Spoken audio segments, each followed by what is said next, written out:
arakanu kanjya kandi ndi umuntu ujya wihangana abantu bari gukora amabi yabo ku ruhande rwabo avuga ni nayanyu muyikorere ntabwo bindeba ariko arakandi kantu kanjye izi fundraising rero zitajya tutubwira ko yuzuye asujye ubibona tukazamenya ko harakeneye $50 akaboneka $150 tukabimenya nabwo mutaje kubitwibwirira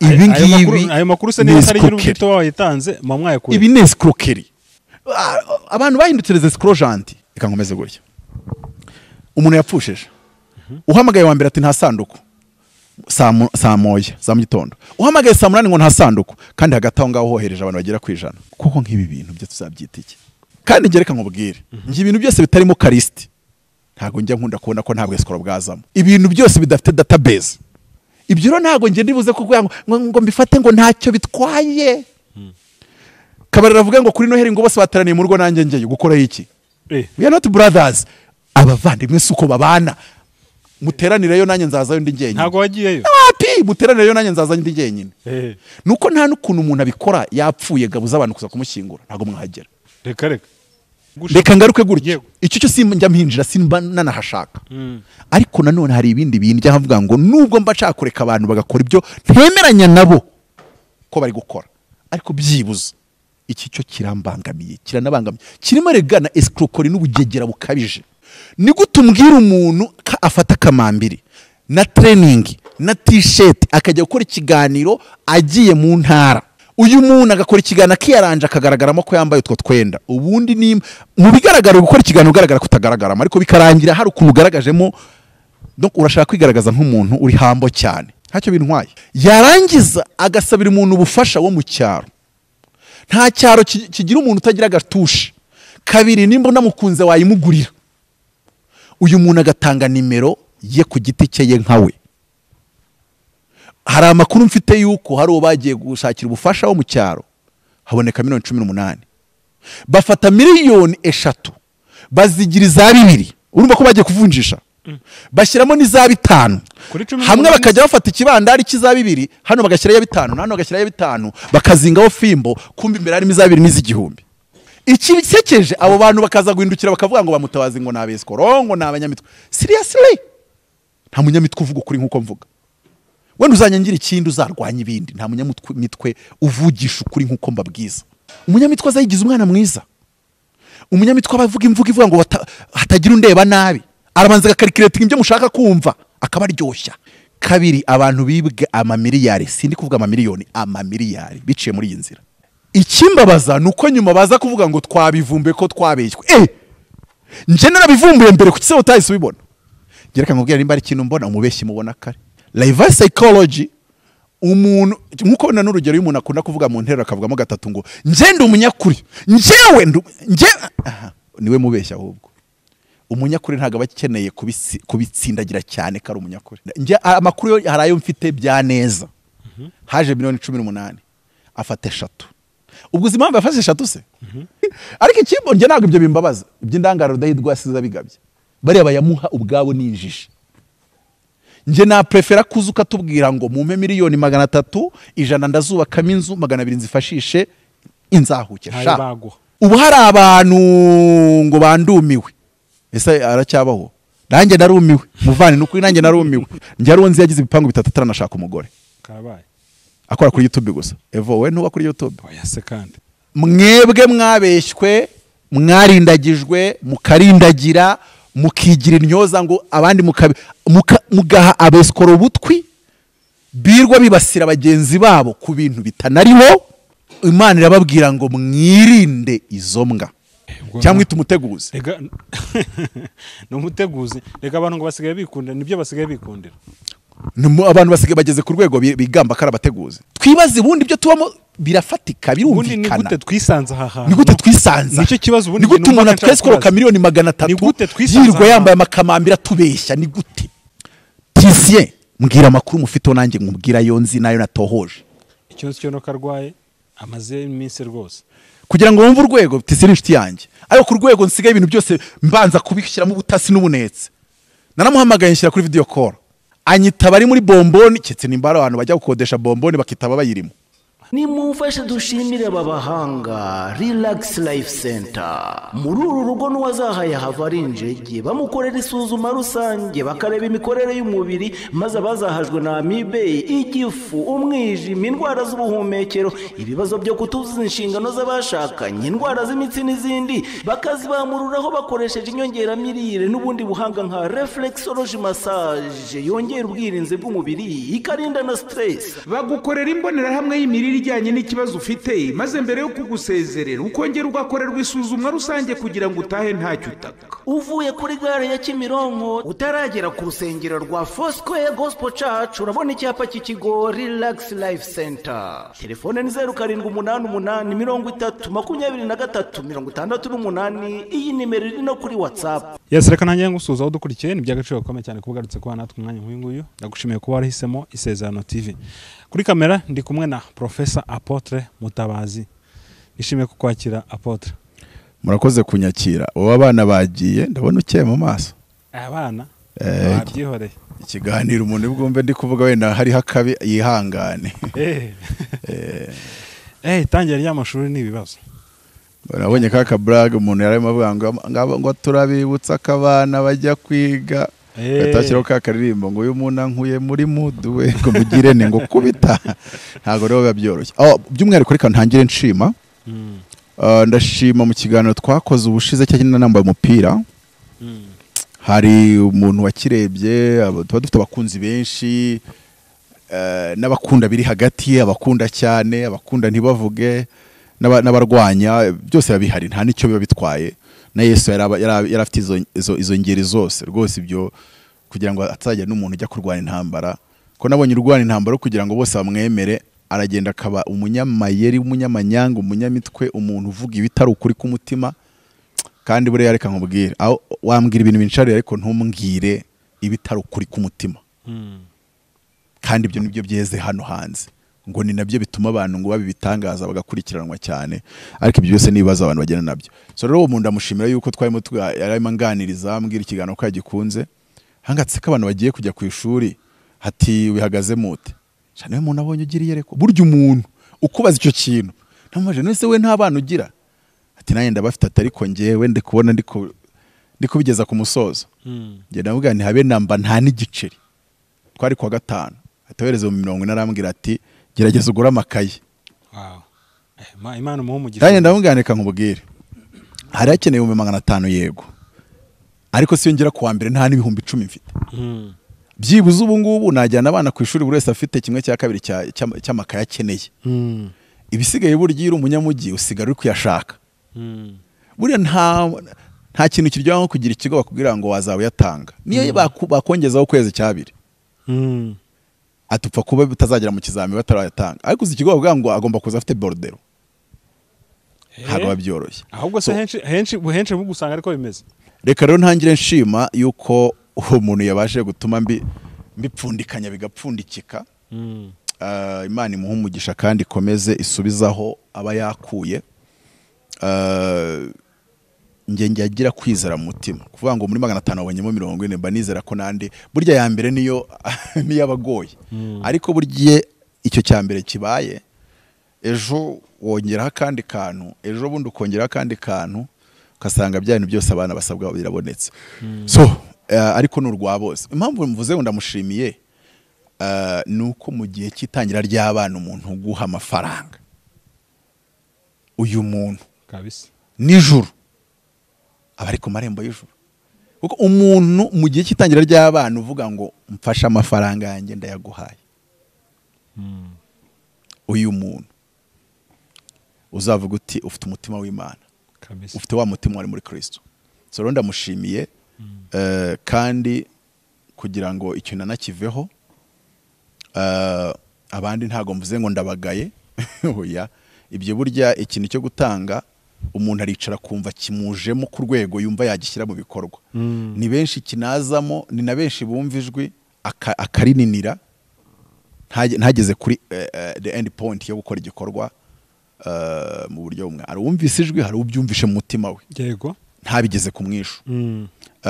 Hari ubyumva nijwe akaryumva kanabikubwira ariko ntabikire mu bikorwa. Hari n'uryumva akarirwanya rikiri mu mutima we. ibyo byose biba bihari. Ibyo rero wenda hari igihe umuntu avuga nka gutyo abantu akabatereka nanjye ngire uruhare ngira kuko nimba ari ikintu nabonye ngira kurenza abandi bantu kuri media nuko abantu bandeba bakantekerezamo ibidahari atari uko nge nababeshye nk'umuntu arambwira abantu ko ntaye Gicumbi uskora abantu bacyumva ko ntaye Kigali uskora abanyagicumbi tugihura mbwira ati ndagukurikira buri munsi ati wadusuye se nimba nkurikira buri munsi simvuga ko ntaye Gicumbi buri munsi uko mfashe mikoro ariko nyine mu mutwe yarangije kwishyiramo ko umuntu uri smart nka Mutabazi aba ari umunyakigali wabikuye so rero naje kubona abantu hari ukuntu bajya babigira hari umuntu rero ushaka kubyumva akavuga ati nimba ari uko bimeze ati se ko nanjye numva natereraho utwatsi bo akabera biterwa no kuvuga ati byanga bikunda buriya Mutabazi w'iki cyera gikemuye wenda icyo nacyo gisobanuye muri essence Mutabazi sindi umuntu utagira icyo nkora cyangwa utagira icyo ninjiza ariko iyo ufite miliyoni 40 ugomba kwishyura nuvanga amafaranga ubonye hari igice kiba kigomba kuvaho ukajya kwishyura ikindi gisigaye ukajyana mu byo mu rugo ugakubita imibare ikabibirebane uyu urara nk'amajoro 3 kubita umubare byanga kujyaho kongera gasubiramo gatereka nongere ntangire kandi ubwo nawe ndukwishyuza nawe ari kuvuga ati basi nyongerera hirindi 100 urabona ari urabona aragushaka amafaranga urumva ufite ideni ya miliyoni 40 nimba buri kwezi winjiza 300 500 biravuze ngo 200 cyangwa 100 babijyana mu rugo 200 ujye kubyishyura aha noneho wakubita yamibare igihe cyitangira ry'abana ukabona biranze kandi wa undi wishyuza nawe ati nanjye mfite abana ntago wamubwira ko utari bumwishyura nanone so ibyo bintu rero bigatuma imibare itakunda nawe rero wajya gukurikira Mutabazi wenda ukumva se ibyo bintu ko ari umuntu abwatese ibintu utubwira no kuvuga ngo ntago ufite abana ko bidahura hoye bibaho ko umuntu ashobora kuba hari icyo yinjiza ariko kubera imibare imubana minini bikarangira akeneye support n'ingero nyinshi byabayeho ko Evangeliste Eliane arwaza umwana suko yarasanzwe atitunze adafite ibyo akora ariko ntago yari buvuge ngo noneho ngagiye guhita afata miliyoni nimba ari 50 cyangwa 100 ngo ajye kuvuza umwana mu cancer so abagize icyo bakora ndazi neza ko Imana yabahaye umugisha so tugira uwo mutima ukoze gutyo kuvuga ngo umuntu ari afite ikibazo reka nanjye noneho nshyireho support nubwo asanzwe afite aho ibyo afite biri ariko ikintu nanone banashaka ni ukugira ngo umuntu numubwira avuge ngo nimba bitamurimo mu mutima no njye ntabwo njya nemera ibyo bintu mu bantu 10,000 bakurebye 100,000 20,000 bitewe n'ibyarebye ntago haburamo abantu 40 bonyine bumva umutima nama wabo conscience yabo ibemeza kugira icyo bakora bumva birimo na wa wundi umeze nkaho uri kumupompamo bimupompamo byanga kujyamo ni nawe utangira kuzana utuntu tukwibaza none se ubwo ngo ko mbona uri umusirimura ngo ni utangira kuzana utwo tuntu tukwibaza haba hariho nundi rero uvuga ati ahubwo Mutabazi kuba bivuze openly uramfashije kuko undi sinari bugutinyuke nari kumva ko nta kibazo gihari ariko ubwo mbimenye ko 500 havuyeho 40 cyangwa 50 ayo 450 agikeneye ko abantu bagira icyo bakora rwose wumve ko ntucikanwe n'uwo mugisha kabiri hanigirega Imana yabakoramo bikarenga nanjye ngashaka abandi babiri nkabafasha nuko twakabaye tuba nuko twakabaye tugira gute nuko twakabaye tuba kuko nanone dufite ibintu by'ubwescoro hano hanze bwescoro hari ibintu reba reka mbaze baye nimero ariko nenda yiza mbabwira akantu karandiye arakantu kanjya kandi ndi umuntu ujya wihangana iyo abantu bari gukora amabi yabo ku ruhande rwabo avuga ni nayanyu muyikorere ntabwo bindeba ariko hari kandi kantu kanjye reka mbanze mbahe nimero 07 88 30 95 13 iyo nimero yanditse kuri Mutabazi Kabarera Maurice niwumva umutima nama wawe cyangwa ijwi rikongoreye ukorera umugisha icyo rero nisubwescoro nese ubuki nimero nyitanze abantu 1000 bose ntibashyiraho bashyira agiye kuza se mutene yahagarika uwundwanya se rwandika muri izo comment dore ko kireba wagize ngo yabihagarika reka nanjye binyumveho neza buretse mbanze nawo mazu binyumveho neza nimba nta wabihagarika tubwe ko abantu 1000 babikora urabizwa ari ikiganiro hano gifite 90 bingahe tubwe ko bari abantu 90 bingahe babirebye none ibihumbi 50 bakemera kugira icyo bakora. Niyo umwe yatanga ibihumbi 10 ari abantu ibihumbi 10. Ibihumbi 10 gukuba 10, ibihumbi 10 gukuba igihumbi ni miliyoni 10. Yego. Gukuba ibihumbi 10 ni miliyoni 100. Donc abantu ibihumbi 10 buri wese atanze ibihumbi 10 kuri iyo nimero mbahaye bya miliyoni 100. Uzi ikintu aho ubugegera bubera n'ubwo ESCROC ntaze ngatubwire ko yabonye zazindi 100. Ntabivuga. Kandi arashaka ibihumbi 450. Ishaka 450 none ararenga. Ubundi ebo munyakuru kunamera. Mose yabwiye abantu ababwira ngo ibyo mwari muri gutanga ngo twubake ihema ry'ibonaniro mu bihagarike. Twamaze ko nihagije. Umukara wa kabayonga twadukeneye twawubonye, izabu twadukeneye twayibonye mu bihagarike. Izi fundraising rero zitajya tutubwira ko yuzuye. Asujye ubibona. Tukazamenya ko harakeneye miliyoni 50 akaboneka 150. Tukabimenya nabwo mutaje kubitwibwirira. Ibi ngibi ayo makuru se niba atari y'urubito wayitanze mamwaye kuri. Ibi ni escroquerie. Abantu bahindukireze escroquant. Ikindi iyo bivuze abantu baravuga ngo wowe nguru mwasama. Nuvuga ngo umuntu aba yapfushije. Ubundi sinkunda kuvuga ibintu nk'ibi mbaca kugira ngo mbareke nimba wabuze ubwenge bije. Ariko ubundi ko abayerwa n'umwuka ari w'abana b'Imana, ubundi nimba mvuze ngo nyene amafaranga nimba umwuka atakwemeza ko ya mundu ya Meri. We nakwiye ko ari ubwoba mfite bwa hatari. Oya kame mu tujye nanone tuba abanyakuri. Kabiri nimba unakeneye support, you need it but with dignity. Ntago bisobanuye ngo wisuzuguza abantu bose, wirize, wiyita ibidahari, uhimba ibidahari, bese wifobaganishe, wisuzuguze, oya. Kameme. Noneho rero. Yesu niwe wabwiye umuntu ati amazi. Tunese ko umuntu udapfuka amazi ngo nyaguye ati yo waruzi impano y'Imana.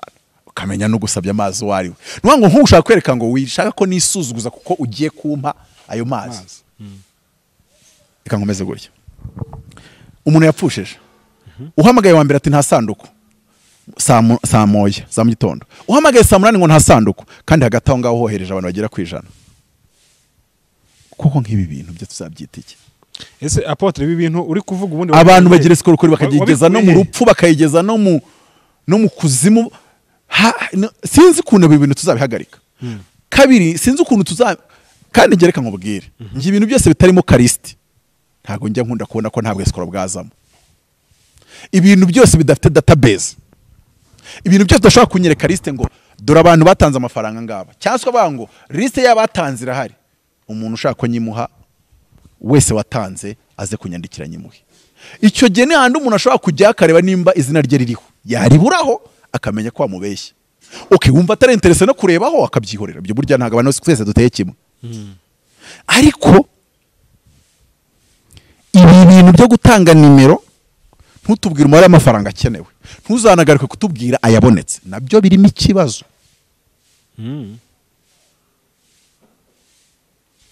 Hari umugabo yashakaga ibihumbi 100 by'amadolari. Ibihumbi 100 by'amadolari ku rusengero. Aragenda ajya kuri televiziyo atanga nimero ati iyo nimero do konte mushyiraho amafaranga akeneye 100 kandi turakeneye bibi cyane ku rusengero, umurimo w'Imana ugiye kujyaho igitutsi kubera ibyo bihumbi biri kubura. Abivuga mu magambo meza rwose atarimo gukagashya cyane, ariko kubera uburyo uwo muntu yarahesha abantu umugisha yagiye kureba kuri konte nyuma y'imisi 3 asangaho miliyoni 100 z'amadolari kandi yarashakaga ibihumbi 100. Yarongeye agaruka kuri televiziyo abwira abantu ati mwoka byaramwe muhagarika ayo mafaranga yamaze kurenga akenewe, ahubwo turi no kwibaza ayarenzeho tuzayakoza iki. Ubundi woniwe munyakuri umuntu ntagabaho kuri isi. None so ngo nkubwiye ntagababayeho. Kabiri ngese ntundeba no biroroshye nshaka 450 muzigize miliyoni 100 zavuga ngo ye kabaye zabaye 100 uzigiye gukurikiraho mu bitekerezo by'icyo ndiwe yakoza asigara. Nicyo koza nagize igitekerezo ntanzu ngira mureke niguremo akabanza ka miliyoni 15. Ariko nanone byiyuza reka turebe ikintu miliyoni 50 60 turebe ukuntu twazifashisha abababaye. Nkabibabwira openly just like that. Mbambaye ikiza. None ikibazo rero gituma abantu bakomeza uburyarya iyo babwiye ngo ugiye guramo akabanza yatangwaya ngo yose ngo habakenesha ngo icyo kibanza ngo kireke wakose kuko twagiye tuba reasonable. Umuntu akubwiye yuko yarenze aravuga atari kubwo zabaye miliyoni 100 reka mfatemo 20 nziguremo akabanza yego 80 zisigaye tuzubakiremo abakene kubera umutima mubi wawe n'ubushitani bukurimo nubwo watanze wenda ibyo 10 akahita ngo ya ko guma mu koda ahubwo genda ubakira abo bakene tujye duhora tuguha 10 nibwo twagushobora ubwo se niko kuri impande zose ubwo urumva nta komye urusyo ngakuba n'ingasiro impande zose zirimo ibibazo impande zose zirimo idini impande zose zirimo umwuka wa kidini kandi buryo umwuka wa kidini n'umwuka wa gitane biraturanye so rero mbanze gushima uwo muntu watumye ayo makaye aboneka kuko imibare yanjye yabaye ibirebane nkuko bimaze imyaka kuva kuri za nduru za Kinyinya bimeze ntago rero uyu munsi ari wo kugaya ariko ibyo ndumva naba narabikoze nabaye ntarabikoze ntago nabyibagirwa manza ngeze n'imbere y'intebe y'imanza y'Imana nabibwira ni nubwo mvuye mu isi ariko hari abantu nzamukanye nabo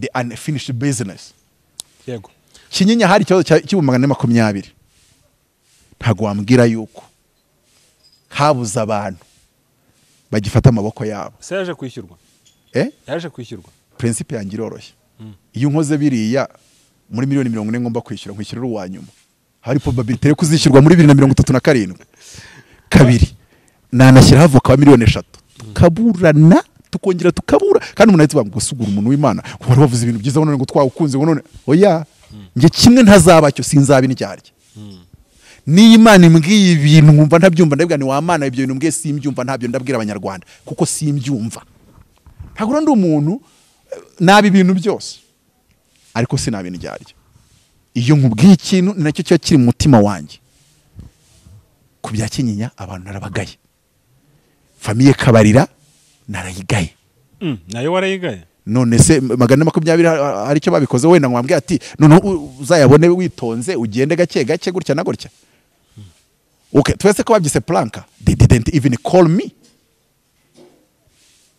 kandi ari muhembwe $7,000 by'idolari mu kwezi izo ni miliyoni hafi 9 no ibyo ro ntago nge ndibuze kuvuga ngo mbifate ngo ntacyo bitwaye Kabarira avuga ngo kuri Noheri ngo bose bataraniye mu rugo nanjye ngeye gukora iki we are not brothers abavandimwe suko babana muteranireyo nanjye nzazayo ndi ngenyine ntago wagiyeyo ati muteranireyo nanjye nzazayo ndi ngenyine nuko nta n'ukuntu umuntu abikora yapfuye gabuza abantu kuza kumushyingura ntago mwahagera reka kuri icyo ngicyo mbaseriye kiri muzima we were not brothers napfuye rero mwiza kwigira abavandimwe hano mwiza no kugura amasanduku ya miliyoni 3 bazabireke no yaba ari ibyashobokaga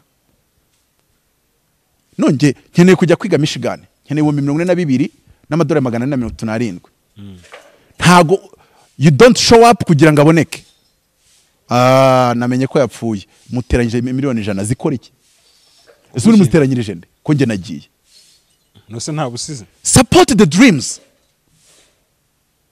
Yesu reka nkubaza abanyabwenge bazanye zahabu yapfuye cyangwa yavutse support the dream shyigikira inzozi shyigikira iyerekwa yapfuye haje witwa Yosefu w'umwari Maritaya arangije ajya kugura imva ya korogoshowe nawe Imana yamuhaye umugisha ariko kuki mukunda bapfu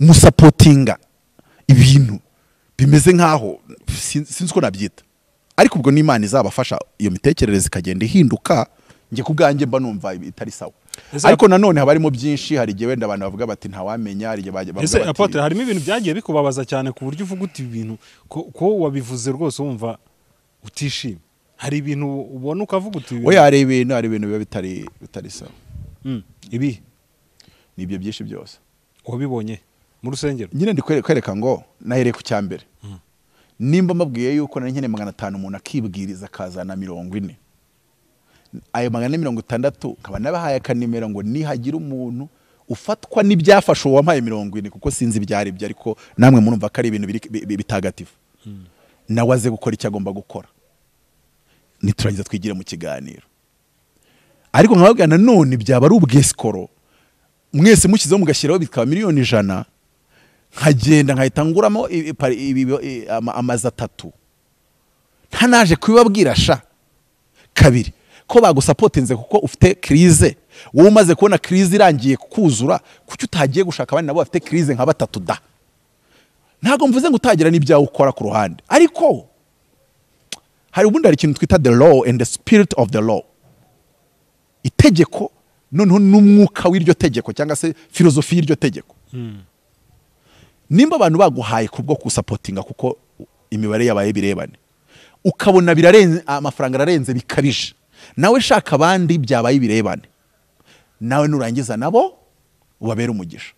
Nawe ntibikubuze gusigirayo usagura kugira ngo none ukore na bya bindi waruke. Uko nanone hari ibintu bukeneye support ariko byo utahita uvuga kuvuga uti nanone niki niki. Byo haje miliyoni 100 simba beshye nava mu bukode. Ariko haba inzu za miliyoni 500, iza miliyoni 100 n'iza miliyoni 30 zibaho. Ntago nahitamo gufata inzu ya miliyoni 100 ngo nuko hayisaza miliyoni 100. Cyo gihe navuga ngo reka nkore inzu ya miliyoni 30 cyangwa 40, izindi 60 nzihereza abandi bakennye kuko bampaye nk'abari gusapotinga umuntu ukeneye basic needs. Tunabyibuke neza, ukeneye basic needs. Nimba ukeneye 50 by'amadolari umwana arwaye, ukanabibwira abanyarwanda kari 50, ndetse no kwa muganga ukakeneye 50, hakaboneka 150, gira ubutwaro ugaruka uvuge ko habonetse 150 by'amadolari. Kabiri, kuko bayaguhaye kugira ngo uvuze, wenda fataho 50 zonyine uzihereza abandi bantu bafite ibibazo byo kwivuza. Jya ku hospital ntacyo bitwaye, icyo gikorwa ugishyire kuri screen. Uzi ko ushobora no kubikora bagahita bacya kuri nimero bakakongera andi bati abo bantu bo kwa muganga turaguciyeho bigenda baduhere. Ukabitangira ari igikorwa cyayasagutse bikarangira bibaye ONG idahagarara. Bacishaho nanone bacishaho akaboneka izindi 100. Ariko iki nanone ikintu tugomba niki, nkuko wabaye umunyakuru kemera kwimena indukazi kabitubwira, ba n'umunyakuru tubwire ngo habonetse miliyoni 150, 50 ndazivurisha, izindi 50 umva nani nifite ikibazo mfite inzi tarangiye ndayirangiza, izindi 50 njya kuzifashisha abantu babuze ko bivuza. Ubigaya kabigaya, ukurakarara karakara, ariko byibuze kimwe utabaye cyo ubaye honnête, ubaye umunyakuri, ntutubeshye. Witubeshye usaba ubufasha, witubeshye bwamaze kuboneka, witubeshye. Ikindi kintu nigeze nemera, nubwo ari byo njya nihangara havugane, buriya nge ndi umuntu utajya wemera ibintu byo kumbwira ngo sabe ntuzana ntuza ngo n'ubuzima bwabo wibwinjiramo ndagusabye. Kritika igitekerezo cy'umuntu, kritika ko umuntu yabajije akana ngo iby'aba besto, aho ndabyumva kana washobora kuza akavuga ati rwose mutubabarire, ariko wikinjira mu buryo abaho n'ababana nabo, icyo bita private life, abantu bakize kuyisohokamo. Reka ngaruke gutya, icyo cyo simba mpinjira, simba nanahashaka. Ariko nanone hari ibindi bintu havuga ngo nubwo mba cakureka abantu bagakora ibyo ntemeranya nabo ko bari gukora, ariko byibuze iki cyo kirambangamiye, kiranabangamiye, kirimo regana escroquerie n'ubugegera bukabije giki. Ni gutumbwira umuntu afata kamambiri na training na t-shirt akajya gukora ikiganiro agiye mu ntara. Uyu muntu agakora ikiganiro akiyaranje akagaragaramo ko yambaye utwo twenda, ubundi ni mu bigaragara gukora ikiganiro ugaragara kutagaragaramo, ariko bikarangira hari ukuntu ugaragajemo, donc urashaka kwigaragaza nk'umuntu uri hambo cyane. Hacyo bintwaye. Yarangiza agasabira umuntu ubufasha wo mu cyaro. Nta cyaro kigira umuntu utagira agatushe. Kabiri, nimba namukunze wayimugurira. Uyu muntu agatanga nimero ye ku giti cye ye nkawe. Hari amakuru mfite yuko hari ubagiye gushakira ubufasha wo mu cyaro, haboneka miliyoni 18. Bafata miliyoni 3 bazigira za 2. Urumva ko bagiye kuvunjisha. Bashyiramo ni za 5. Hamwe bakajya bafata ikibandari kiza 2, hano bagashyira ya 5, hano bagashyira ya 5, bakazingaho fimbo, kumbi imbere harimo za 2 n'izigihumbi. Yes. None ugasanga ikibandari biti cya 5 ni iki gihumbi bashyizeho. None hakaba ni za 2 bagaragaje nk'iza 2, ukabona bajyanye za umurumba igifurumba cy'cyamverope. Ibyo bintu se byarabaye bibaho? Nge mfite amakuru. Iki bisekeje abo bantu bakaza guhindukira bakavuga ngo bamutabazi ngo nabescoro ngo nabanyamitwe. Seriously? Nta munyamitwe uvuga kuri nkuko mvuga. Wenda uzanyangira ikindi uzarwanya ibindi, nta munyamitwe uvugisha ukuri nkuko mbabwiza. Umunyamitwe azayigize umwana mwiza. umunyamitwe abavuga imvugo ivuga ngo hatagira undeba nabi, arabanza agakarikiratinga ibyo mushaka kumva akabaryoshya. Abantu bigwirije abigisha bahuye n'irari ryabo, biriya se bivuga iki? Ngo ni abahanura visa mama nya bakoza kuri ariko nivagirwa mufite n'ibiki. Irari ry'umuntu barimezira ku irari rye nyine. Irari ry'abantu ni ukugira ngo bagusengere ukiri indwara yawe, ubohoke, ubone akazi, ubone promotion, abana bakiri indwara bagusengere ibintu bize by'imigisha, blessings over blessings. Nurangiza ntugire uturutanga. Iyo nyigishirize ikoze gutyo, it's popular. No, numbwira ngo abigisha we n'irari, numbwira ngo umuntu avuga ngo hari miracles kandi haturonge mbaka, that is populism. Kuko buri wese aryohewe n'ibyo bintu. Ariko umuntu uzavuga ngo hari miracle, but you have to sow your seed, siga sigo. Ibi ntago ari ukuvanga abantu bahuye n'irari ryabo. Nta muntu ufite irari ryo gutanga ituro, my dear mama. Nimurya munagira ibintu mubeshya, n'insiste pas mon intelligence. Ngo abantu rero ngo munabizi ngo haleluya, ariko muri adeperi muracyagira ku kantu haleluya. Oya haleluya, urakibuka kuba mama ariko ndabasuje abamanda bakora ngo haleluya, ndashima Imana naturutse ku mudugudu you kandi nukuri narinze ubuhamya haleluya. Agakiza kabonerwa muri Kristo, nako kabonerwa muri wowe peti. Gabanya ayo mateko ibintu byakoze genda gace ntago none se abafarisayo se wajyaga gusenga akabanza kikomaga gatuza ati nge ntago meze nk'uriya mukoresha w'ikoro. Ariko ngo watashya atsindishirijwe ngo ni umukoresha w'ikoro. Rero ibi nabyo ni ubwescro. Kabiri, abantu bibwe amamiliyari, sindi kuvuga amamiliyoni, amamiliyari biciye muri iyi nzira. Ikimbabaza nuko nyuma baza kuvuga ngo twabivumbe ko twabeshywe. Nje narabivumbuye mbere ku kiseho utahise ubibona. Gereka nkubwira nimba ari ikintu mbona umubeshyi mubona kare. Karimi keza arahuza donc arabizi ko abantu badakunda ubabwira ituro ahitaza. Abantu babaka ituro ni ibisambo. Ije Bibiliya yaravuze ngo mu misi y'imperuka akaza akabakubitira mu ideyi. Hari umugabo wakundaga kudarapa, akoreshaga ijambo kudarapa, gusa abantu bose bumva wari we. Yego. Ngange abantu ubusa bwabo bwagiye hanze. Birangira. Ntabwo ibyo byinshi. Naye bamudarapye. Ni icyo twita reverse psychology. Nge iyo nkaza nakugira ngo ugiye simba nshaka kubivugaho, sibiri no ku rwego rwanjye. Iyo ni reverse psychology. Akenshi umuntu n'umunyarwanda yavuze ngo umuntu azira undi.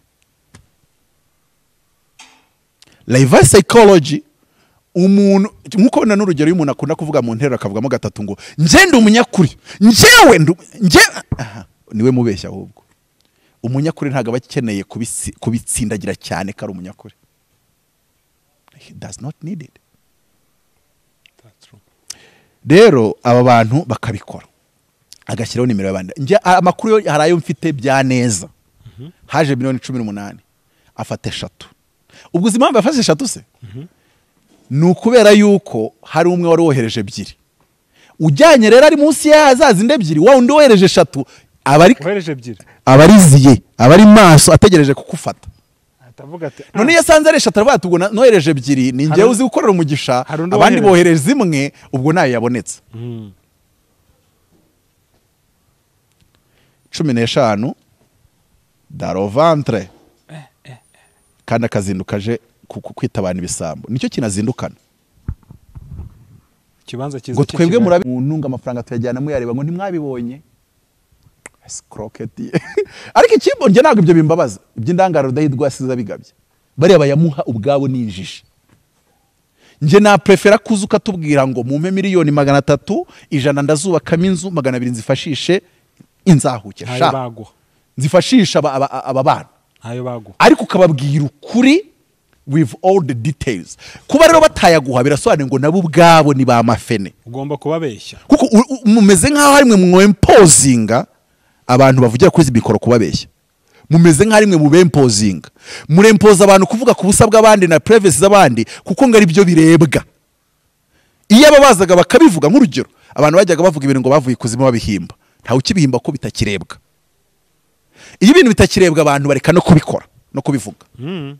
Iyo ibintu umuntu abivuga ntahabwe mugaho wavuze ukuri mwige ariko ubundi kuki mushaka gufasha umuntu ngo mumufashe asigare masikini nacyo cyo ni ikibazo nicyo gituma rega atakubwiza ukuri yari umuntu wigeze mbwira ngiye abantu bari kugufasha ngo habonetse miliyoni ngo babwira ko nta n'ijana riraboneka ngo bagakomeza kohereza zikaba 10 kavuga ko ntaraboneka zikaba 50 kavuga ko ntaraboneka ngo mbese ukugeze wese ukamubwira ko nta kiraboneka ukabona umuntu yavuze ko abana baburaye akabona umuntu wa mbere amuhaye $100 uwa kabiri umugezeho nakamubwira ko bakiburaye ese ubundi wowe uri kumuha umugeze akakubwira ko amaze kubona $300 kuki wahagarika iryo jana waruzanye naryo rimuhi none umubwira uti turashaka kuguha ukishyura none se wa wundi byagenze bite wamushune mu kazi yabwiye risa ngo nkeneye amavuta ngana n'isi yose yamubwiye yakeneye ukangana n'ideni uko ringana ngo arangije ngasuka mu ndara amubwira ngo genda ugurishe wishyurira abana ba wishyurire ideni nurangiza asigaruye acuruze ubundi mugomba guha umuntu asigaye akaza akavuga ngo yasagutse akabwira n'umubare akabwira n'icyo agiye kuyakoza mukavuga ngo genda ubane n'Imana genda ubane n'Imana ariko abantu byabateye kuba besikoro babibutwe kubera kari mwebwe ubwanyu mushaka gufasha umuntu aguma ari masikini bamwe bafite amamodoka niba bashaka kugaragaza ko bayafite abandi bakazamba bwo busiripa ariko reka mbabaze nk'abantu sinzi nimba Imana inabaha umugisha uretse ko yabira imiborora nabi ndahamya neza ko ntawe ibaha Mana se n'intambira kibi ni gute umuntu aza gusabira umuntu ubufasha ni gute umuntu $1,000 ugicishe kuri nimero y'uwakoze ikiganiro uwo muntu yakubwiye ko amuguriye telefone hita umubwira uti gurira umuntu telefone ya gatoroshi mu 30 mbwe ngo mugurire gatoroshi nimero y'impi mwanditseho ibubaruyeho iri mu mazina ye mwohereze iki $1,000 oya nabonye ari umwizerwa kurenza ko yaca kuri telefone ye cyangwa nawe ubwawe ahubwo washaka kwifashiriza uriya muntu afite agasura keza no bikiriya rero nimba ari ushaka kuyaha make sure ko ari uyahaye rero mwese ababikoze nta mugisha Imana yabahaye ni nawe ufunge mubanze mukurugutura ubwonko mushyire mu bwonko kubitekerezo nawe bivuga gutyo nese ngiye nshaka kubikora numva ko nkoreye umugisha atari kugira ngo abantu bande mubaze ikibazo kimwe cyoroshye yego nta bantu zibakiriye kubera ko yafashe amafaranga kahereza umuntu akajya kuyaterekeresha cyangwa kuyapfumurizaho ahubwo ni nacyo kibazo gihari gikomeye none se ayo ngayo mwahaye uwo muntu 18 yo atandukanye nayo mwahaye umupfumu hari umupfumu urenze uwo ngo he's even more evil than the devil himself sure. None so Imana igumugisha ko wagize ute none se ntiyagwaye ubwenge ntiyagwaye ubwonko ni gute nakubaje ngo binsobanure rega ndahari so explain to me with which logic wakoresheje kuko wavuze ngo wowe kungwanga ibinyoma ngwanga abanyamanyanga kandi abajya gutanga amafaranga aho ngaho ngo niba abantu ko yati nge nanga amanyanga bakuriza YouTube sawa ubwo yanga rero wakoresheje bwenge ki kugira ngo ayo manyanga uyirinde byari bikomeye iki kumwanga ngo duhe nimero y'uriya muntu imwanditseho mu mazina ye byari bikomeye iki ariko amafaranga twayafashe turajyana tuyarekana no kuri kamera turahereza wa muntu byizewe se ko nubundi wayamwohereje yohereje kuri telefone ye cyetse nari mvuga ngo nohereje Western ntago yamenya kujya kuyabikoza ariko asha ibyo nibicyumbwira wamwoherereza izo message akazifata akazistoringa agashaka umuntu umuyobora bakajya kuyabikuriza icyarimwe nyuma y'ukwezi yaramaze kugwira ubu hari abantu ngo bandumiwe ese aracyabaho nanjye narumiwe muvani nuko nanjye narumiwe wasanga bakaba bafite inzu muri Musanze mu mujyi hagati ariko ugasanga yoherejwe yagiye kugura ibipangu za Kicukiro none abayohereje ushatse kumbwira nuko n'ibipangu nzaho biri unabintumye najya kubikwereka kandi ibyo bipangu njyaro nzi yagize ibipangu 3 ataranashaka umugore karabaye akora kuri YouTube gusa evo we ntuba kuri YouTube oya se kandi oya wenda wayagira uramutse kubaka se byana ayo mafaranga wayagira uramutse ufite ariko Apôtre ibipangu subscribe miliyoni uramutse ufite viewership hejuru 100 bihoraho ndabizi wayagira pe ariko reka nkubaze ariko nibangaye hano reka nkubaze urusha views papa sava oya we nako bibaho ibyo bipangu se bitatu kiri umusore bibisobanuye ese ubundi twereke bira twereke tujye muri MTN prove me wrong tujye muri MTN turi amafaranga yaciye kuri telefone yawe ukangana nurangiza usobanure buri faranga ryose ryahaje, at least usobanure mwatsi yayo. Wenda mwatsi yayo ushobora ngo sinibuka rya ngo yaje arayike, wasanga ari umuntu warungura agafanta ntacyo, usobanure mwatsi yayo nyine. Wasanga mu kwezi aco $50,000 ashobora gusobanura gusa $4,000,000 kubera ko hari meshatu yahaye nindi mwe wenda yavuga ati aya ni umuntu wari umuhaye 50,000 ngo mukorere ikiganiro cy'ubuvugizi, hari amafaranga afite ubusobanuro. Umvuza ESCROC kandi namwe mwafashije abo beskoro du jour au lendemain. None ikibazo ndi kwibaza kandi abangaba bari kudukurikira bakinsubiza, mwigeze mubona umugisha? Tujye tubwizanya, urabizi ko nge nkunda ukuri, tujye tubwizanya ukuri kandi nsengesha umwuka n'ubwenge.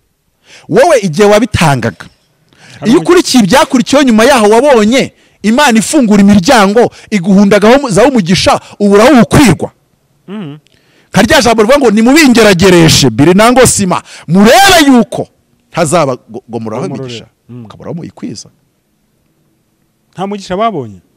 Ndababajije barawubonye? Baduha ubuhamya. Kubera ko rero mvuze iryo jambo ngo biri nango sima mushiti wanjye, reka mpite njya kuri iki ngiki nacyo. Umunsi wagira ngo naje nje gushima, ariko wagira ngo gushima byahindutsemo wanajuje, ariko rero byo ibintu wagira ngo byajemo ikindi kintu. Ibintu wavuze sinzi rwose. Mwirinde izo mbwa. Menya hari Abafilipi bice 3:2 handitse ngo iki? Soma hansomere. Abafilipi bice 3:2. Reka masome. Karwose icyo cyanditswe ngishaka. Haleluya. Muzatuma ngaruka ku gatote. Muzatuma ngaruka ku gatote. Kuko hari ibintu. Umurongo wa 2. Havuga ngo iki? Mwirinde zambwa, mwirinde inkozi z'ibibi, mwirinde n'abakeba gukeba kubi. Nibyo. Dukomeze. Oya rekera aho ngaho. Uwumvisha yumvisha. Mwebwe mwabeshywe, mwarindagijwe, mukarindagira, mukigira intyoza ngo abandi mugaha abeskoro butwi birwa bibasira bagenzi babo ku bintu bitanariho. Imana irababwira ngo mwirinde izo mbwa. Reka mbabwire, wowe genzura umbwire ngo nabonye umugisha gusa, ntari kindi se. Genzura umbwire ngo nabonye umugisha ntawo wabonye. Kandi wari uzi ko ukorera umugisha. Imana ntago yaguha umugisha kuko mwatanze $18,000,000 zagiye kugura inzu ari mu Gatenga. Kubwire se na nimero iri ku muryango kuri icyo gipangu. Erega ni 3. Kurenza kugira amaturo iby'ibipangu ni 3, aho ibyo bipangu biri ndahazi. Mu bandi magambo rero ntago nanze kushyiramo amazina ko ntari cyo bifasha. Nubundi wescroc yarescrotswe, ayagiye yaragiye, ntiyenda no kugaruka kiretse utumyeyo ribu. Ariko ikibazo ni muzava mu bitotsi ryari, uzasinzira ugeze ryari wa munyabitotsi we. N'abavugisha gukuri bamwe batangiye kujya mu nzira z'ibinyoma kubera ibyo ngibyo byanyu. N'abavugisha gukuri bamwe uko erega baricara bagagirana inama. Ubuse mwubwiye abantu twicaranye bakangira izo nama uko bangana. Ufite ubwenge abantu baragukunda, ariko nawe erega uvuga ukuri kwishe. Ati nkawe buriya tuzaze utwegere tukwereke. Nese ubashaka kunyereka iki? Uko bakora. Kuba kubitira mu mavi nyine. Kuza wiriza. Kuza wigiza kana keza. Base nanjye nkubaka nk'igipanga i Kigali hano. Urabona niyo ntuwemi kabuga itaranani. Reka mabwire ntimukanangira izo nama. Nimba ari umuntu uzi, nimba ari umuntu ufite ibitekerezo by'uburyo amafaranga yakinjira kuri izi mbuga ndimo. Ariko ngiye hari ibyo ntakora. Buri wese agira ukabaho nkunda ukuri. Bazanagukora nk'umusaraba bakumbambeho aho biri ngombwa. Nkunda ubwenge ibirimo ubugegera n'ubwescoro sinabijyamo rero. Niyo naba nunze $300,000 ariko mbibona ko nazikuye mu bugegera. Ntago nazigera nezerwa muri ubuzima. Ntago nazigera nezerwa muri ubuzima. Ni byinshi kandi simbuje abantu gutanga. Ariko mubwire abantu bakora ukuri. Icyambere kigaragaza ukuri. Mubwire abakorera groupe y'abasapotinze kabiri. Mubwira ishyireho urutonde rw'abasapotinze. Wese yisanga. Harumuba ngo ntago nkunda ngo ko kwiburyo ngo nige kwakoze ngo nikabwira kwimoso ngo niyo mpamvu. Imbesire keti uretse kumbeshya mubwire ngo nitwa mugisha ariko andikaho kankwanze. Iyo ni code name ukoresheje. Nta uramenya ko ari mugisha wayatanze, arajyaho ni kankwanze. Ariko we nuza gucekinga uzaza ushaka kankwanze. Dore. uvuga kankanze yatanze mu 20 dore ngibi birahari iri sufi yo kubonamo batatu batanze atanditseho muzahita mumufata mu bwe buti kabiri mumubwiye ngo akora ibyo bintu yatanya bwa ngo none nimba ari ibyo ngibyo gufasha ngo reka mbireke atangiye kubona ko nta nyungu afitemo kabiri ko namwe mukizwe sinshaka umuntu uzongera kumbwira ngo hatanzwe miliyoni 20 ngo nyiricano ngo amuhame ebyiri wese arahirirwa ibyo bintu namwe mujye mukoresha ubwonko akeneye nawe kugira icyo atana mu rugo tujye tubwizanya ukuri dore ko namwe sinzi uko mubaye iyi GoFundMe ntarayikataho kutarajya hari azenguwe ngo abantu ba nyiri GoFundMe baragacibwa baragatabwa urabona ninene oya ayaciyeho hari percentage bakuraho nuwa YouTube channel reka nkubwire hazagiye umbwira kafitiye ko ari uko nicaye kuri channel ariko nkavuga ukuri bampa miliyoni 100 cyangwa miliyari ariko akanyemera ko ndavuga ukuri kabiri iyo miliyari bayimpa nkagaruka nkavuga ko yabonetse gatatu nkaba nanababwira nti rero imaze kuboneka 100 nazihaye nyiri YouTube channel 900 zisigaye do abakene twabahayemo 400 izindi 300 zirajya kwa Mutabazi mu rugo andasigaye 100 400 bwo zibaye 500 300 mu rugo iwanjye 200 asigaye tugiye kuvugana na leta turebe ibikorwa twayifashamo bifasha abatishoboye uko niko abantu twakabaye honest donc transparence nimba transparence ibuze mu bantu b'Imana no mu murimo w'Imana no kugatuti no kuriza mikoro tubayehe mu biki bikoze gute reka Apôtre ubundi reka ngo bajya bavuga ngo kuri ni ikinyoma giteguwe neza ngo niko gusigara ukuri ni ikinyoma giteguwe neza reka nkubaze uhuye n'abantu babiri abo bantu babiri bakabashyira igitambara imbere gutya gipfuka imbere habo bakagaragaza ibirenge bati hari uyu w'ibumoso hari n'uyu nguyu w'iburyo umwe akakubwira ngo ukuri ni ikinyoma giteguwe neza none umuntu agahita avuga ati noneho rero you are going to judge abo bantu babiri harimo Imana na Satani ukubwiye ngo ukuri ni ikinyoma giteguwe neza wavuga kare ni Imana cyane Satani wavuga kare umwe muri abo babiri wavuga karinde gusa ntibyakugorara Hitler yaravuze mu gitabo cye cya My Kampf Mokomba My Kampf sinzi kuvuga igidage aravuga ngo keep the lie big keep it simple keep saying it and eventually they will believe it ikinyoma uzakigire kinini ariko cyoroshye mu mvugo zayo uri kukivugamo ngo uzajye ukivuga kenshi ngo ahari amaherezo bazegera bakizere ariko ikibazo byavuzwe nande ni Hitler not Mother Teresa. Mother Teresa yaravuze ngo if you keep on judging people you will not have a heart to love them.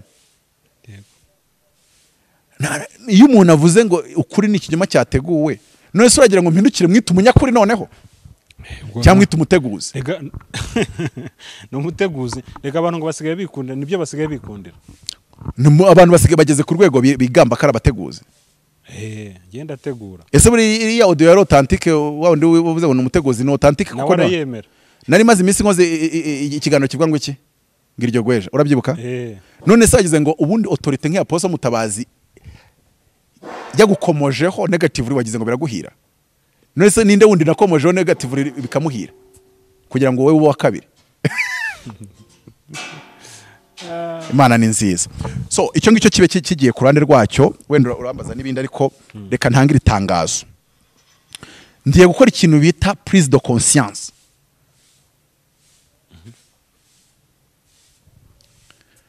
hano mfite nimero y'umuntu bita Tisiye Nsabumukiza mu gitondo namwohereza akamomo nsanga aribyo byanditseho biri nango sima iyo nimero mwe mwino sekereke pare ndaza kongera kuyisubiramo rimwe 0788 62 05 ndayisubiramo 0788 62 05 yanditse kuri Tisiye Nsabumukiza ubuze kuki natanze ya Mutabazi baravuga ngo biri nango sima power valide kangaruke noneho ubwo bamenye uwari wawo turi kuvuga Tisiye prophète Tisiye cyangwa titi cyangwa titi none kambaze iyo tuvuze ngo tugiye kuye muri prise de conscience tugiye kwibaza ibyo turimo nimba turi mukuri tugiye kwibaza ibintu uko bikoze kandi ni nawo mwuka nakoremo kuva natangira twibaze ubundi ibyo tubamo birafatika ubundi ni birumvikana gute twisanze aha hantu ni gute twisanza nicyo kibazo ubundi ni gute umuntu atwesikoka miliyoni 300 Ni gute twisanze yirirwa aha? yambaye amakamambira tubeshya ni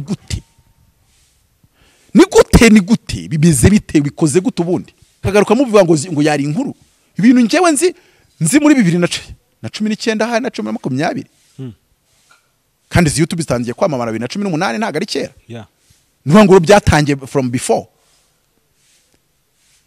hari ibintu ntajya bunyumvisha none tugaruke Tisien mbwira amakuru mufite nanjye nkubwira yonzi nayo natohoje ikibazo cyo no karwaye amaze iminsi rwose kugira ngo wumve urwego Tisien inshuti yanjye ariko ku rwego nsigaye ibintu byose mbanza kubishyiramo ubutasi n'ubunetse naramuhamagaye nshyira kuri video call no ni ibintu byajwemo anyita bari muri bomboni ketse nimbara abantu bajya gukodesha bomboni bakitaba bayirimo nasugo yarazi kuri wayi gutuma bishobora nze kuguhamagara muri bomboni ese abazi sandi bumuhamagarire wa icyo kibazo so byanga bikunda rero Tisien ari muri Faisal kabiri nitumenye ko Faisal irakosha sibanga irya amafaranga irayahekenya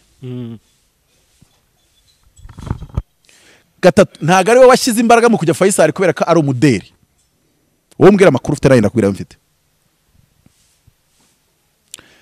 yakoze accident kuri moto nibyo nge ntabwo nigeze nkuru cyane yari kuri moto ibya Tisi sinzi ko bimeze ara moto yagiyeho kuri wa muntu wapfanye na inzahuke ninde wa undi wiwacu mwene wacu on nababwiye kari mubyara wanjye ariko mu kiryango ku buryo nabimenye yarapfuye ntabwo nibuka izina rye ariko ndamuzi ariko naje gusanga ngo ari mubyara wanjye muri famille ntabyo narinzi ariko nyine ajya kumushyingura bazi moto yagiyeho ibyumba nyine niyo yarariho niyo makuru mfite nge nababwiye ngo mbabwira amakuru mfite baba barayambeshye ni wowe kuza kumpa ariyo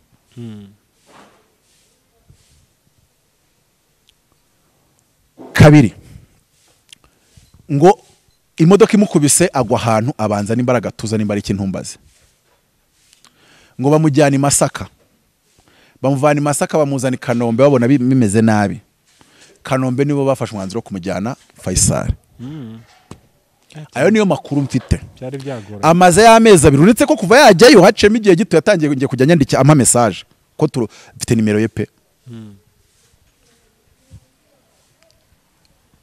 ndangije kuko nabonaga ibintu byinshi bivangavanze nshaka gucekinga information cyane cyane iyo ngiye nshaka kuvuga ku kintu ngerageza gukora checking yibanze at least ku buryo mfite n'ibintu bitari byo nakubwira ngo wabimpaye n'uyu tugakurikira tukamenya ikinyoma cyatangiriye ariko byo nabicekinga nsanga bifite n'ibimenyetso icya kabiri uwumva abidautinga sinababwiye se ukuntu nyine umubwira umuntu uti mpa nimero imwanditseho cyangwa umushyire gatoroshi nze kumwoherereza direct ajya kuri we nuvuga ngo nanjye ndababwira uhamagara umuntu video call nimero ye nimba isanzwe yitunze cyangwa iyo nguhaye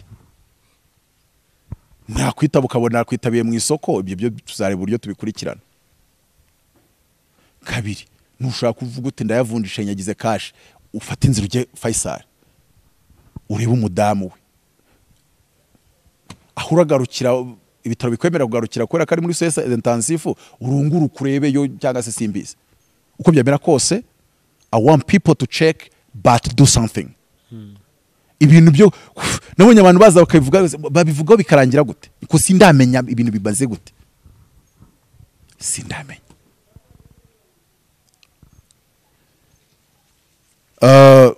telefone nuko nayicometse ariko ibyo mbasha kwibuka mu mutwe kuko namuhamagaye ari muri iyo bombone tangije abwa rero nge nakomeje kuburaburiza reka nohereza icyo bashe kubona gitoya neza ubwo nyinohereza kuri kukigine umuntu yagohereje 40 ugura amakayi ukuyeho 5 rohereje none se ubundi 40 ntiyendaga kunkiza ntiyagura iby'umwana byose kandi umuvandimwe ndabizi karwaye icyo gihe cyose kandi nge nizera muvuga ngo tanga gito ufite na mugenzi wawe aze gukora ntagire uvunisha undi 5 bivuye ku bantu 1000 bari 5,000,000 ariko iyo umwe ashatse kuvuga ngo yifashe 500 biramuvuna nge rero ntago natekereje kubwa mbwa ngo mfite make ayo nita make ariko ariyo mfite yonyine niyo nkoresha ndaje ndamuhamagara muri video call ndamubaza ubwo abavuga nyine avugira hejuru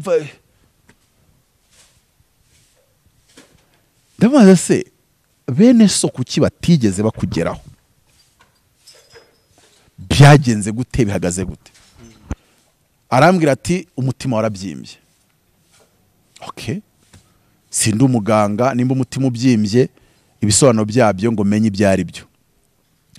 Sinzi ni ngo ibibazo numvisha ambwira ko ari bitatu: igihaha, impyiko n'umutima. Niyo ntavuga detaye kuko ibintu biri mu buvuzi ntago mbashaka kubyinjiramo cyane, nta n'impamvu yabyo, ariko akambwira ati hari imiti ikenewe kandi hakenewe ubufasha bw'isengesho. Ndumva aricyo kintu yambwiye, hakenewe isengesho cyane. Kabiri, hagakenerwa n'uwashaka kugira ngo amufashe kugura iyo miti. Urabura ubufasha bw'isengesho, ubure no gukanda akanyenyeri, ubure no kumuhamagara kuri video call ngo umubwire ngo mwene data komera, Imana wakoreye ni gushyigikire. Erega nta wamenya, wasanga ufite n'amavuta wamuhamagara kuri video call ugahita umubwira ngo haguruka wigendere. Ukamubwira uti ifeza n'izahabu ntazo mfite, tariki icyo mfite ndakiguha, ndagukura muri iyo bombone. Nimba ayo mavuta yafite nayo arakenewe, ariko nimba ubizi ko ntayo wanamuhamagara ukamukomeza. Ariko se guhamagarwa nanone mu bitabo nabyo ahubwo ni ikindi kibazo. Oya, kumuhamagara umukomeza byo nta nubwo mbishyigikiye. Wamuhamagara kanya gato ariko ushaka kugira icyo ukora. Kabiri, wamwoherereza audio voice yisengesho uri kumusengera. Ibyo bintu bibiri birabananiza iki? Cyangwa ukabikorera byose icyarimwe. Mwabibye ahatari umugisha, mwagiye munabiba hari umugisha. Mana ni nziza gusa. Hari ibintu mvuga nkumva mbuze nuko mbigira, kuko in the end bino bintu bitarimo accountability biramvuna. Nari mvuze ngo mwabibye atari umugisha, none mwibuke kubiba hari umugisha. Yego, umuhamagare ku video call akanya gato ararwaye, nurangiza umubwira uti hari icyo nkoze. Ufata audio uyimwoherereze yisengesho urimo uziziniwaya usenga kugira ngo akire. Isengesho ku ruhande rumwe rizakora, ku rundi ruhande akore imiti y'abaganga niyo support watanze. Yego, ibijyanye na accountability nimba bizigwa ryari bigakorwa ryari, icyo cyo simpari kugira ngo se Mutabazi kari wabitubwiraga mu kanya. Aho ngaho ntago ndi bwinjireyo, ngiye gusa babwiye icyo nizera. I believe in accountability and honesty and transparency. Ariko hari kimwe tutahindura, ntago umuntu amaze amezi 2 muri Faisal akinayo. Araho nta mikino irimo, nta mikino irimo. Kiriya gitanda wakiryamyeho ukwezi amezi 2 ukareba fagitire, ntekereza yuko wakiheba. Ariko Apôtre wamugani ibi bintu birimo ikibazo. Urumva abantu kubera nje nanavuze ni se koko tesiye abantu yahesheje umugisha nabo yafashije. Ubu niba nifitemo ubushobozi bwo kuba bamujyana kumukoreshereza, nimba akeneye shiririje, nimba akeneye imiti nge nkunda Belgique, buri iyo bigeze ku buvuzi bwa shiririje Belgique ni ya mbere. Kandi gisekeje buri tisiye bavuze ngo aratabarutse miliyoni 50 zahita ziza, kandi bavuze ngo 50 zarakenewe ngo ajye muri Belgique. Abantu bakigeranya nyinshi nk'abataraho hafi. None nkibaza ibyo bintu bikoze gute? Ese nuko biba bigusaba gutanga menshi? Oya, dukoze turi benshi cyarimwe nukuri pe. Ntago byasaba ko abantu batanga akayabo. Nubwo tuvuga ngo habari mu tubazo, ariko nanone ko hari ibibazo ntibizatubuze gukora. Kuko hari ikintu gihari cyo twemera, urwaye wararwaye. Nubwo muri izo mfuza abantu bamwe batubeshyeramo, bagahera mu gitondo basaba isanduku kugera ejo mu gitondo, kandi isanduku yabonetse mu minota 30 umuntu agitabaruka. Ariko hari kimwe tutakirengagiza, wapfuye we yapfuye. Rero nimba ugiye gutanga support kandi ukabatanze 10,000 agatanga ya 20, nubundi ni support watanze, nta kindi. Ariko nabariya nabo bumve yuko bafite kuzagaruka bagatanga accountability, bakavuga ngo dore biro uko byagenze, dore uko bigiye gukoreshwa, ukuri nuko nguko. Uyu muryango ugize n'ikindi kibazo wagaruka akavuga ati mwatubereye abanyakuri. so nimvuga ikintu kimwe ntigishake kuryamira ikindi. Nge numva tutarabaniye umuvandimwe Tisi. Nge nanavuga ngo abandi bigeze baba muri izi media bakagira ibibazo twababaye hafi bishoboka. Ariko Tisi kandi bose twabaye hafi, bamwe bari za Kibogora abandi bari donc we ni uri ahantu hahenze. Aho habonetse miliyoni 150 ntago bari muri Faisal. Oya ntekereza ko batariyo, ntago bari ahantu hahenze nkaho. Nshatse vuga yuko ibi bintu bimeze nkaho bitari fair. Sinzi uko mubitwara, ese ni imbaraga z'imyuka ziba ziherekeje buri zina simbizi, ku buryo izina rimwe ryirengagizwa irindi zina rigashyigikirwa. Aho ntago njya wenda nanone ariko abantu bagira abakunzi batandukanye. Hari n'abantu bajya babizanamo deba bakaba atari ko Boravani na Jay Paul ko bona arimo difference. Namwe se mwarabibonye nari mbasuje ariko ntabwo nshaka kubivugaho. Ubona Boravani arimo akabaraga, kabona Jay Paul ibintu ari biguru ntege. Donc ibintu byo kubazirikana ku ibintu byo ku senda byita gute, nyine ibintu byo ubwo nyine bo n'abastari nyine bibukwa. Ubwo se ubwo yanga abakunzi bagasobanura nabo manza bararangaye. So ari gihe nyine abantu bavuga bati kuki aba bantu babiri batari kurebwa kimwe, batari kwitabwaho kimwe. Mu bana b'Imana rero ntibyakabaye. Nimba tugiye gufasha urwaye ararwaye. Ese wa mukobwa nikundiraga we baramufashije warabimenye? Uhe wa wundi wavuze ijambo rikankira mu mavuta, wavuze ngo nge nimba ari umuntu ufite iyerekwa ritambutse. Zawadi Zawadi ntago nzi aracyane mu bitaro bya Burera bya cancer. Nta makuru mbifiteho.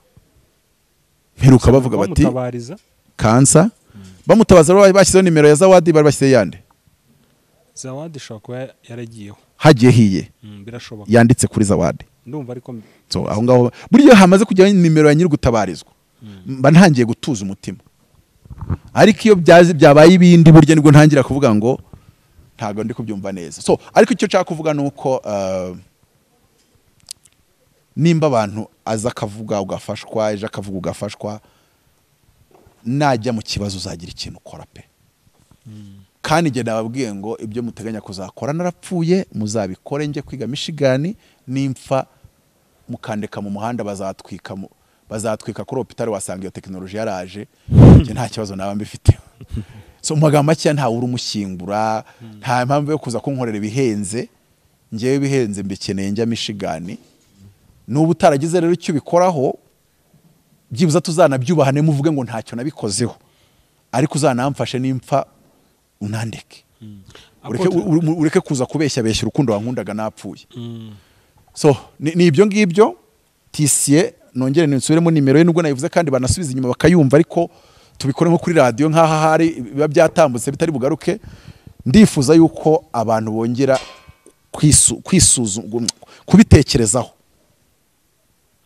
Nimba rero reflexion donc kongera kwisubiramo bagatekereza bakibaza se bimeze bite.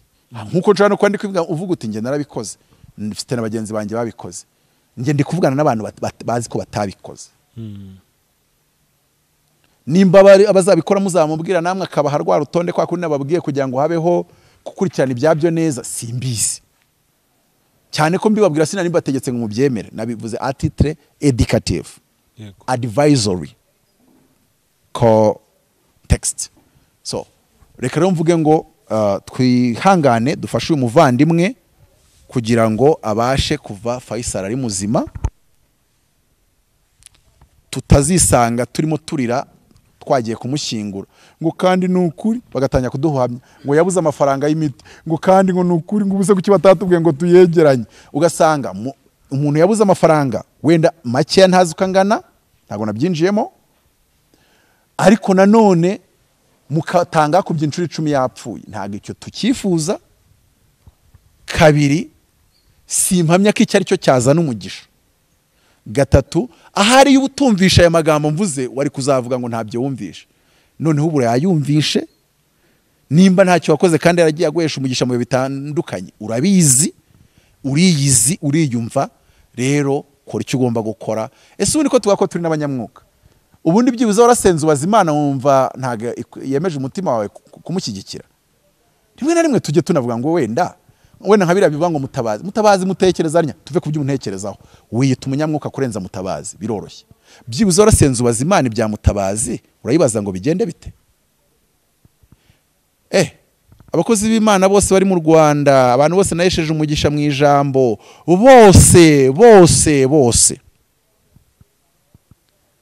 bose ibya Kenya byarabaye ntibavuga ngo okay 120 mu duhe nimero ye kwanza turayishaka ku biganiro yakoze tugiye kugenda kandi 10 hari wampaye 5 we ndamwibutse twa mugabo ikintu gisekeje bakizi se yari umuntu umushoferi wanabuze imodoka yo koroba niwe muntu wari uri mu bibazo kurenza abandi bantu bose twari tuziranye kandi aha Mutabazi ndeba nziranye n'abaministri buriya nziranye n'abadepite buriya nziranye n'abagenerali we nimba Mutabazi ari umuntu nziranye nabo bose barakwirengagije se bose barakwirengagije simbizi wasanga batarabimenye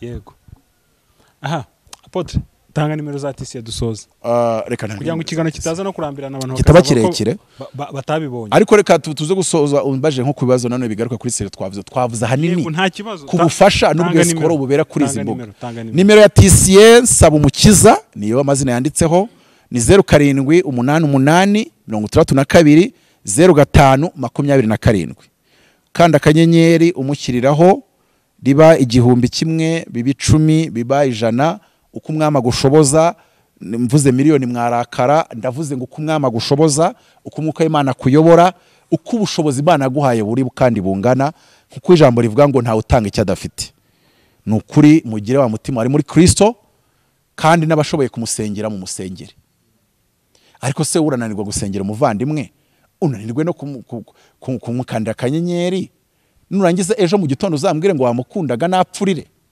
ibyo se urumva bikwiye reka nse nugize gutya nsigire evode 5 cyangwa 10 afunga ikiganiro ibi bintu wowe warabirebye ubona ari ibintu twagombye gukomeza korora no kwemera nje umuntu yaraje ari kuri groupe naramushyize ari umuvuga butumwa ntigeze mbijyamo ibyo bintu koko umuntu yamuvuga butumwa ari kuri groupe ngiye iyo groupe twarasenga muri covid tukanatura nayatuwe nkahitanya dekarara abantu bakaca kuranda kanganga ibyo bintu bizakuvana abantu uyu munsi wa dekaraye ko batuye mu 600 ejo turasenze badekaraye ko batuye 400 none hagani mwatuye 600 400 ndayahereza abahanuzi twasenganye kuri groupe kuko barahanuraga live kuri groupe ya WhatsApp induri kavuga ariko umuntu akavuga ati hano hari umuntu ndi kubona bimeze gutyo umuntu agatandika amati ni ngewe ati rambwe ngo gutya na gutya ati hano hari umuntu ugiye kubona 5,000,000 ufite ikibazo kimeze gutya nyirinza yarari kukwishyuza gutya na gutya ari he agatandika amati ni ngewe agahita mbwira ati nuko kwiteka mbwiye muri za audio yego ndangije uwo muntu aza guca ku ruhande afata umuntu wo muri diaspora wari urimo aramwandikira amaze kumwandikira undi baravugana bamaze kuvugana amubwira ati bari Apôtre Mutabazi ujye bavaho abantu baca ituro ati ntago ari abantu bo kwizerwa ati nge nzajya ngusengera ati kandi buriya nge ngira amavuta ati nuko ntajya nyinigaragaza ayo mavuta ugira atuma nawe hadashya uyafite amavuta ndi kwakemanga noneho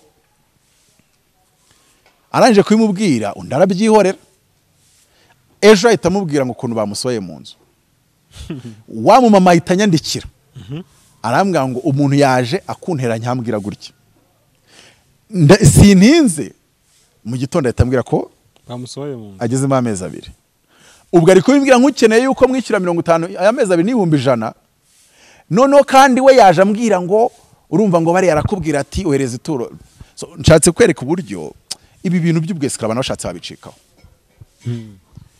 nimba utajya uvuga ituro ntukanabwira umuntu wasengeye ibibazo byawe aho nzakubohokaho utegereze umuntu uri bubyerekwe utegereze umuntu uri bubyibwire uri bunabyibwirize yego naho ibyo bintu hari undi muntu wabimbwiye ariko ari mu mazina nk'3 manini cyangwa manini akora ibitangaza muri Kigali ubwo nimvuga gutyo ntimuri bumumenye yarambwengeraga impamvu wewe bakuvuga Mutabazi ati ibyo uvuga turabyemera nk'abashumba nandi muri office yihenze wa muntu ufite office irimo nka 20,000,000 gusa office arangije arambwira ati twebwe ati reba ngiye nk'urugero njya kuri televiziyo iyi n'iyi izi TV zisanzwe zitari no YouTube ati cya kabiri ati iyo umuntu ambwiye ngo dusengane nkanagira iyerekwa ry'ibintu bye kuri telefone sindimuha ndabwira ndi kubona iyerekwa ry'ibintu bye ati nkumuza akantu kanzugurunya kugira ngo mbe ko nagezeyo nkahita ngaruka ati nkamubwira ngo uzaze ku rusengero dusengane akaza akahera mu gitondo bagahimbaza hari nkaza saa 9 nkinjira ndi muri Range Rover kwanza akabanza akabibona ati njya kuhagera yabanje no kwemera amavuta yanjye ko areba abantu bashyushyaga ikibuga n'amavuta bafitaga bese mba ndi kusa nutegura umutima we n'ubwonko bwe ko njewe tari nkamwe sha noneho arambwira ngo wa mumama yaje kwipresenta ndambwa siwe twavuganye ufite ikibazo bimeze gutya aterekwa ryawe ryo rirahara ati uyu munsi uraza kubona Imana ati icyo gihe iyo mbonye imodoka yaje atwaye ati mutakira fundraising itari muri gahunda ati mwe namwe navuga ko umwuka bimbwiye ngo duhindure decoration nkuko ramwe ngo duhindure decoration ati ni miliyoni zingahe 8 ubwo abari gutagetinga nabo batatu bashya abasanganwe nabize 8 ntago ari kubatagetinga rwose bo baragenda batanga 10 veni bayashyitsa batayashyitsa cyo kibazo bano batatu bashya ati umwahita avuga ati ngiye kuri decoration itanze 2 ati nta munsi numwe azigera ndega ko namwatse miliyoni 2 ngo musengere kuko yayitanze kuri decoration ati kandi ikintu yakoze yampaye 2 nawe yaguhaye 2 ati ariko wowe kuko nta rusengero rufunguye ufite nta na fundraising amubwiye ari bukoreho ashatse yazajya no muri ribo akakoreka ko yaguhaye amafaranga mu musengere ntakire ariko njewe nize bangu natanze kuri decoration ngo nsenge sinakira ndangije numva icyo ambwiye nicyo ariko ndagenda bavuga ngo bari abantu babeshywa barambabaje bari abantu babeshywa bagize gute uya umuntu akavuga ati ngiye hari wabingaye ngo ati jewe ndagusengera ati nagiye nsengera za kanseri zigakira ati ariko kuko nzi ko ituro iyo rivuze bakomerera nabi ati umuntu wakize kanseri ndamwihorera agacamo n'ukwezi ubundi nkazamubwira nti ubu dufite ikibazo gihagaze miliyoni 15 twayaterateranyije yabuze umusengere akarekeraho wawo ndabibwira aramubwira ati nkurikiye kanseri wankijije n'amafaranga ari kuntwara ati nyemerera nanjye kireho uruhare rwanjye ati agahita ambwira ati 5 ngizo ati cyangwa ari n'uwita kugira ati ntuvunike nyohereza konte yose nyashyireho urwo byo kintu kandi ubwo ibyo afite abantu yakijije 5 ari bubibwire yasengeye bagakira we ntago ababwira ngo muzana amafaranga wababwira ikibazo gihari ati mudusengere natwe umuntu washirije kanseri urumva akeneye isengesho ngero sinakubeshya icyo kintu ni gute nabanshiriza kanseri nkakubeshya ngo nkeneye isengesho ryawe wapi nkeneye amafaranga yawe isengesho ryanjye n'iryo tubana cyangwa n'iry'abantu dukorana umurimo ribaye ritoya ku buryo ngiye gushakamo isengesho uri mu diaspora nawe utagira uteranira ari ukujya kuri YouTube gusa uzenguruka ujya kuri channel ujya ku yindi uraruza y'abazima ariko nk'abantu muri diaspora mutagira abantu musengera ndabasuhuje ukajya kuri YouTube ya mbere ukajya ku ya kabiri ukajya ku ya gatatu kandi nawe ikibazo ntujya ku ya Gitwaza ho bavuga ijambo gusa ujya kuri zino zirwa zivuga amatiku ngo we muri gospel zitikura garase zitikura kwa Gitwaza nuko wava kuri izo ukajya kuri za zindi zibaho babandi ngo bagaragaje ama video ukazizenguruka none utanakigirana uteranira ubu urabona uzafatwa mu byukuri dufite ibibazo niturebe ibibazo nyirizina dufite duhangane nabyo ariko reka tuvuge iki ngiki abantu bakurikiriza imbuga tuzabwira guhagarika kuzikurikira zirakeneye mu ivuga butumwa ndetse n'abantu ibintu twavuze bikagira kure iyo batubwira kuzenguruka igihugu tubivuga cyangwa isi tubivuga twari kuba twarahiye amaguru ariko nanone mwirinde ibintu by'uburyarya no kubindyamiriza ambeshye ko nta turasaba antera amashida nka 800 urumva ngiye nanjye sukuvuga ngo sida sinayigutera ariko nuvuga ngo nyigutebya bivuze ngo namaze kwezi nta turo mbona ituro muri hagaritse it's obvious it's automatic iyo umukozi w'Imana atakibona ituro ukaba close nawe akubwira akabazo afite, kandi ibyo ndi kumva ari ibintu byumvikana.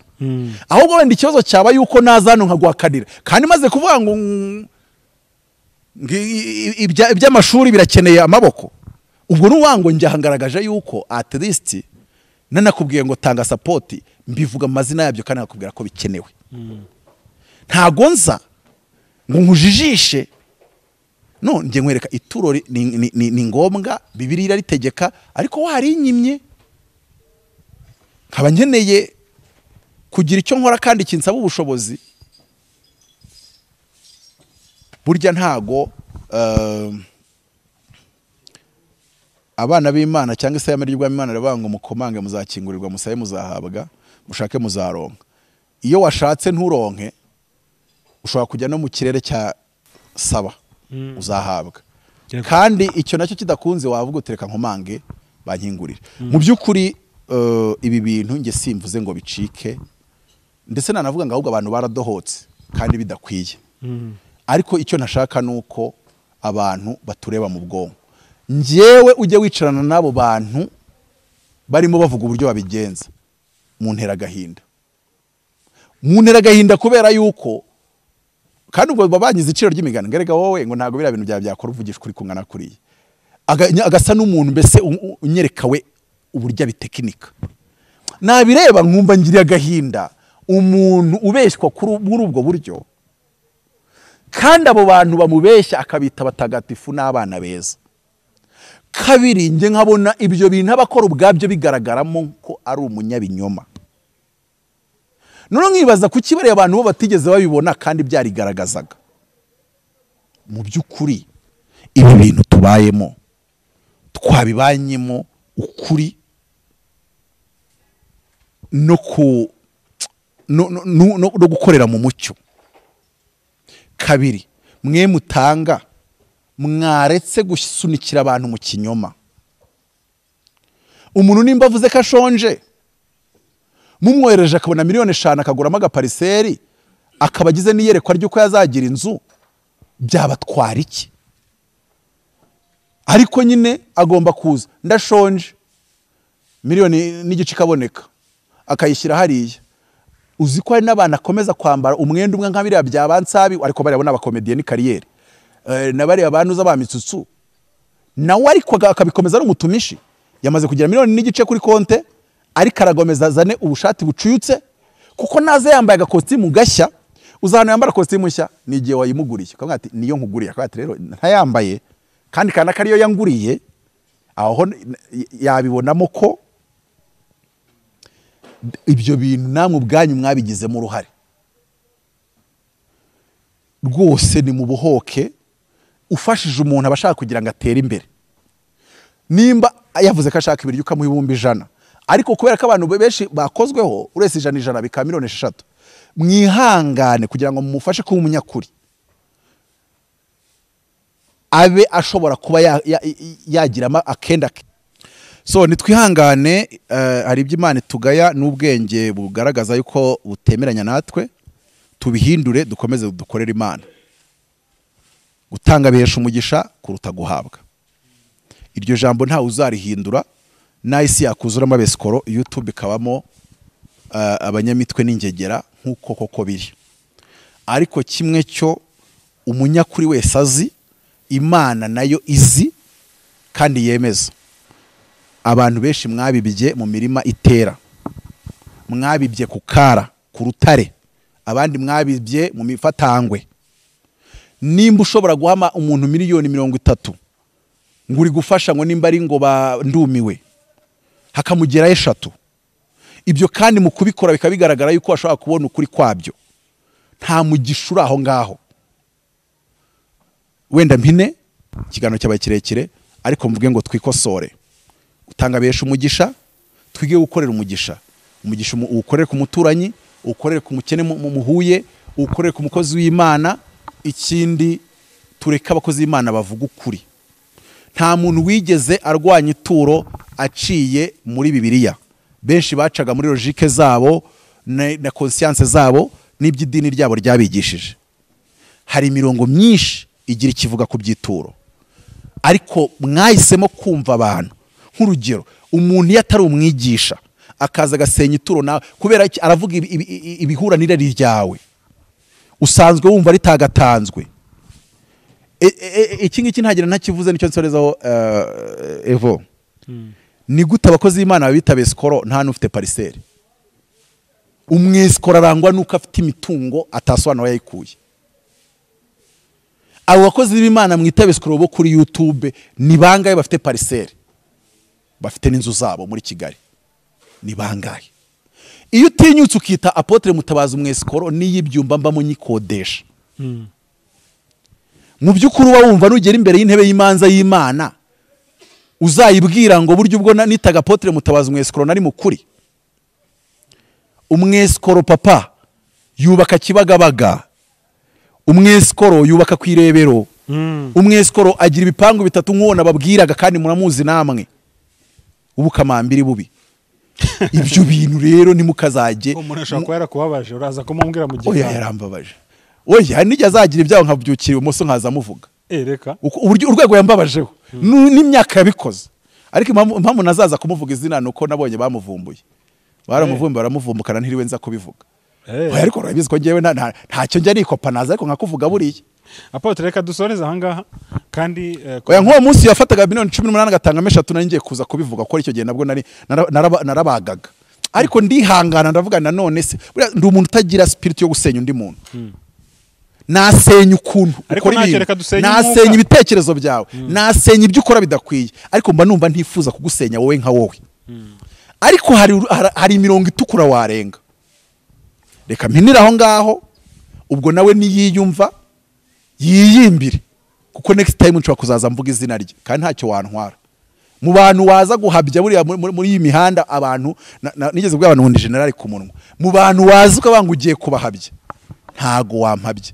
Iyo ntakoze ikintu nuko conscience yanjye ibikimbo, ariko namwe musigeho mwubaha abadusapotinga. Cyase uyu munsi ushobora kunsapotinga nanjye ejo nkabaza abandi mu basapotinga abandi, mububahe mubabwize ukuri, mubabere honete, nanakwima kwime kuko mutahuje cyangwa se ukuri kwawe kwamuriye cyangwa se atagushyikiriye, ariko rwose hari ibintu tugomba natwe kwikosoraho. Impande zose abafata mikoro hari ibyo navuze twikosora, mwebwe abari inyuma abareba kuri screen zanyu cyangwa se kuri telefone zanyu hari ibyo mugomba gukosora, byose hagamijwe yuko twirinda kubaho tudafashanya, ngo tube tudatanga, ngo satana ajya aduha excuse vuga ngo byajemo ibibazo. Ariko nanone tukirinda guha abatubeshya n'abeskoro bigize biyambitse uruhu rw'intama kandi ari amasega mabi aryana. Imana ibahe umugisha. Reka wenda nsoze mbagarura akakanimero kanye nubwo nakababwiye ko se ntimurakitiranya na katisika. Katisike niko nshaka ko muzirikana, ariko akamutabazi ko murakamenyere baranagapininga ni 07 88 39 13 cyangwa se turaza kuganira na Evode abi judging turebe nimba gupininga ahubwo twashyiraho ya titi, kuko ubundi mu kiganiro hari hagamijwe gushimira uwamfashije mfungurira amarembo n'abandi bashaka gufatanya nawe kugira ngo barangize ako kabazo. Ariko ubundi cyari kigenderewe mu kiganiro nukuganira ku makosa yabikozwemo, ariko nanone dutabariza Tisiye Nsanzumukiza nkuko byanditse kuri telefone ye, mwamenye nka Prophète Tisiye cyangwa se Titi, umaze amezi 2 ajya kugera 3 ari muri bombone muri Faisal kubera yuko yakoze accident, ibitaro by'Imasaka bikamwohereza Kanombe kamwohereza Faisal. Ndumva rero icyo gikorwa nkikoze, kandi ndasaba Imana nkorera kugira ngo yemeze imitima yanyu mukore mukoreshejwe n'imbaraga z'umwuka wera. Imana ibaho umugisha.